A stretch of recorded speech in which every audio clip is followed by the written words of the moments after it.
Olá, gente. Sou Jomara Carneiro, mestranda do Programa de Pós-Graduação em Ensino, Trabalho e Inovação em Medicina, pela Escola Multicamp de Ciências Médicas da Universidade Federal do Rio Grande do Norte. Estarei aqui apresentando esse vídeo, que é fruto de um trabalho coletivo com os demais mestrandos Fábio Saldanha e Rubem Medeiros, onde iremos abordar a avaliação do processo ensino-aprendizagem através da apresentação de um instrumento avaliativo para a metodologia da aprendizagem baseada em problema, PBL. Para falarmos de avaliação de aprendizagem, primeiramente precisamos conhecer o seu conceito, né?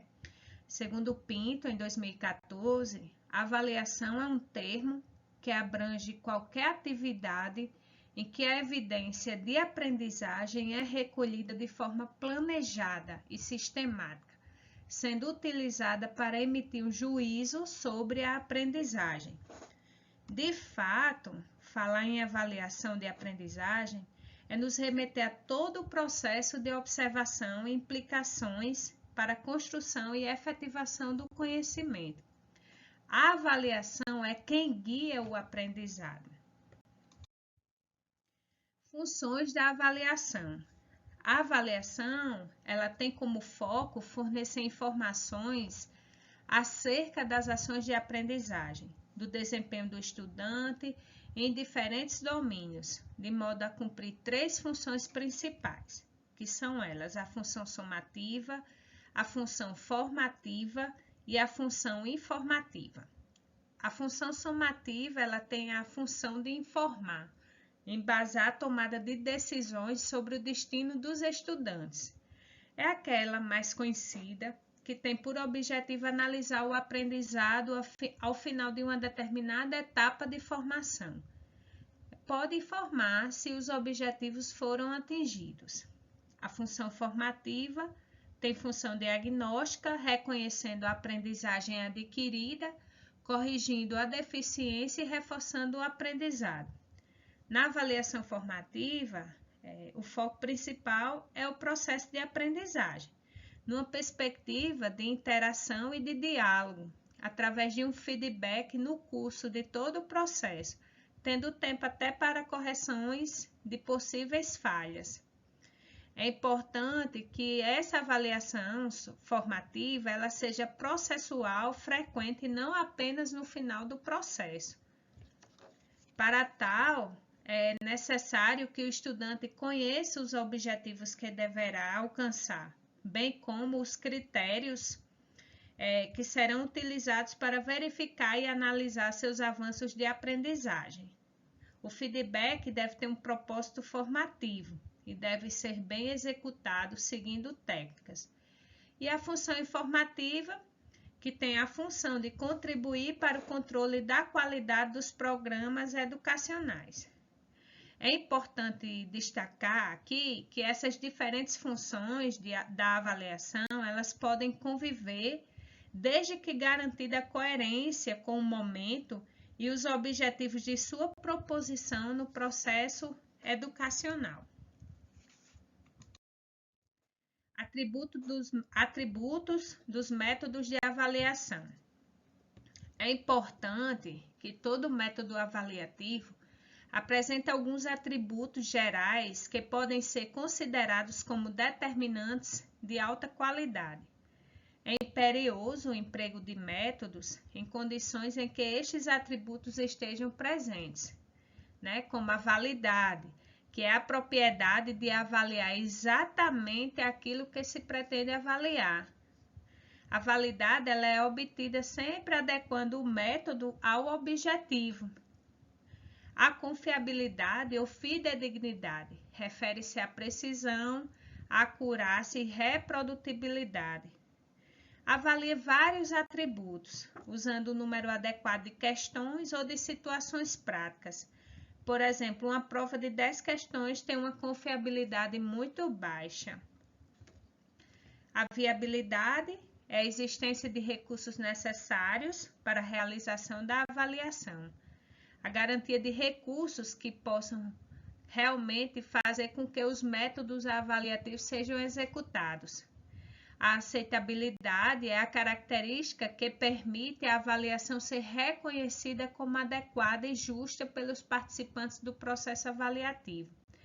É preciso sensibilizar e mostrar os objetivos e que as pessoas envolvidas no processo avaliativo tenham boa adesão ao método avaliativo. Impacto educacional, que é o quanto irá repercutir sobre o processo ensino-aprendizagem, e um efeito catalisador, que é um efeito transformador positivo, pelo qual as pessoas e as instituições irão passar. Então, o que avaliar? No planejamento de qualquer procedimento de avaliação, convém inicialmente considerar os seus objetivos, as suas finalidades, e ao mesmo tempo concentrar-se no que deverá ser avaliado, ou seja, quais os domínios, as habilidades, as competências que serão avaliadas. No planejamento, a avaliação ela deve ser sempre alinhada com os objetivos da aprendizagem e os procedimentos metodológicos, garantindo suporte ao processo de ensino.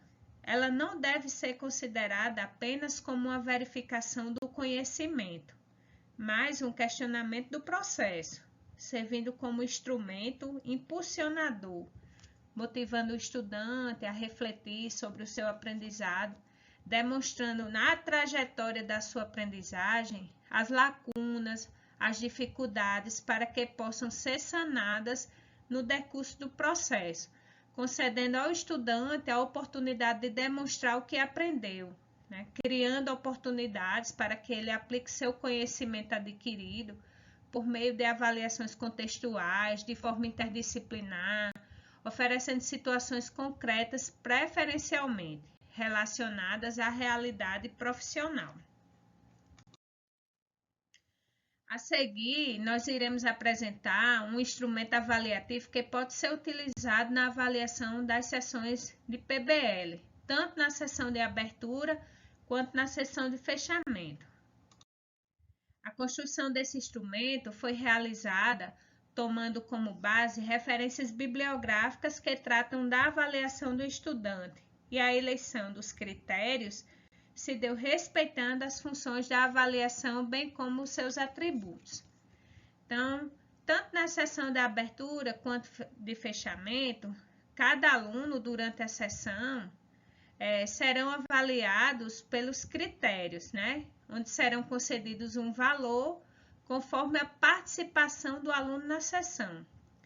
Ao final de cada sessão, tanto da sessão de abertura quanto na sessão de fechamento, esses valores eles são somados, conferindo aos alunos um valor total, indicando o seu desempenho naquela sessão.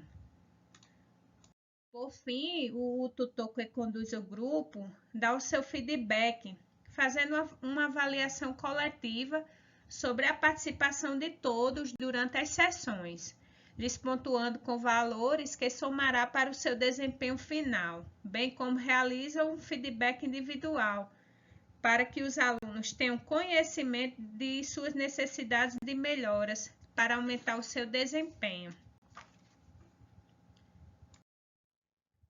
Aqui é onde o tutor pode colocar as suas notas, né? Tanto na sessão de abertura quanto de fechamento, seguindo os critérios lá elencados. E aqui segue as referências que foram utilizadas para o desenvolvimento do nosso trabalho. E nos colocamos à disposição para maiores esclarecimentos. Em nome de toda a equipe, deixo aqui já a nossa gratidão.